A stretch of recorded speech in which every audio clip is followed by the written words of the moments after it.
తెలంగాణ రాష్ట్ర వ్యాప్తంగా అయితే వాతావరణ శాఖ రెడ్ అలర్ట్ అయితే జారీ చేసింది. ముఖ్యంగా నిన్న నుంచి చూసుకున్నట్లయితే సాయంత్రం నుంచి కూడా ఎడతెరిపి లేకుండా కూడా మోస్తారు వర్షాల నుంచి భారీ వర్షాలు అయితే నమోదవుతున్నాయి. అయితే ఏ జిల్లాలో ఎక్కువగా వర్షపాతం నమోదైంది, ప్రజెంట్ వెదర్ అప్డేట్స్ ఏంటి ఇప్పుడు తెలుసుకుందాం. ప్రజెంట్ మన ముందు వాతావరణ శాఖ డైరెక్టర్ నాగరత్నం గారు ఉన్నారు, వారితో మాట్లాడదాం.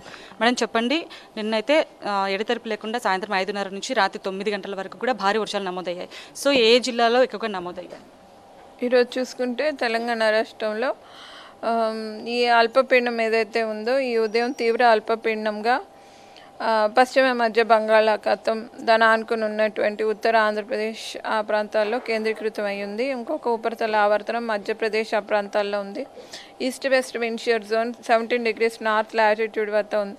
వీటి యొక్క ప్రభావం వల్ల తెలంగాణలో ఈరోజు భారీ వర్షాలు అట్లాగే అత్యంత భారీ వర్షాలు కూడా నమోదయ్యే అవకాశాలు ఉన్నాయి. సో ఈరోజు రేపు ఎల్లుండి రెడ్ వార్నింగ్ జారీ చేయడం జరిగింది. ఈరోజు డిస్ట్రిక్ట్స్ చూసుకుంటే ఎక్కువగా ఈస్ట్ నార్త్ ఈస్ట్ డిస్ట్రిక్ట్స్ దాని ఆనుకొని ఉన్నటువంటి కరీంనగర్ ఆ ప్రాంతం అంతటా కూడా ఉండే అవకాశాలు ఉన్నాయి.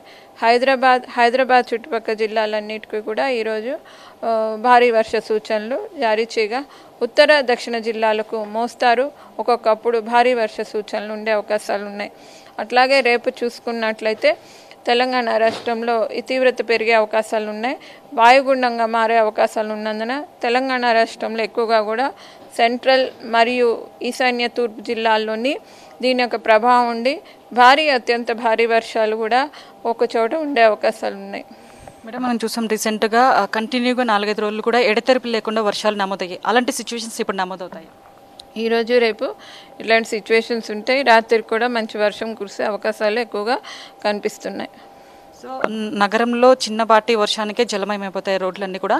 ఈ భారీ వర్షాలు అత్యంత భారీ వర్షాలు కూడా అంటున్నారు. సో జిహెచ్ఎంసీ అధికారులకు ఎలాంటి హెచ్చరికలు జారీ చేస్తారు? ఆల్రెడీ జిహెచ్ఎంసీ వాళ్ళకి ఆరెంజ్ రెడ్ వార్నింగ్ అలర్ట్స్ ఉన్నాయని చెప్పడం జరిగింది. ఈమెయిల్స్ ద్వారా, SMS ద్వారా, వాట్సాప్ గ్రూప్స్ ద్వారా, అట్లాగే డిసాస్టర్ మేనేజ్మెంట్ అథారిటీస్ ద్వారా అన్ని యూజర్స్ గ్రూప్స్కి ఇన్ఫర్మేషన్ ఎప్పటికప్పుడు కూడా impact based forecast, agriculture based forecast customize చేసి పంపించడం జరుగుతుంది. మేడం చిన్నగా రాడార్ సిస్టమ్ ద్వారా మాకు వర్ష ప్రభావం తెలియజేస్తారు? రాడార్ ఎప్పటికప్పుడు కూడా ఇది క్లౌడ్ ఇన్ఫర్మేషన్ తెలుస్తుంది. 10 minutes అప్డేట్.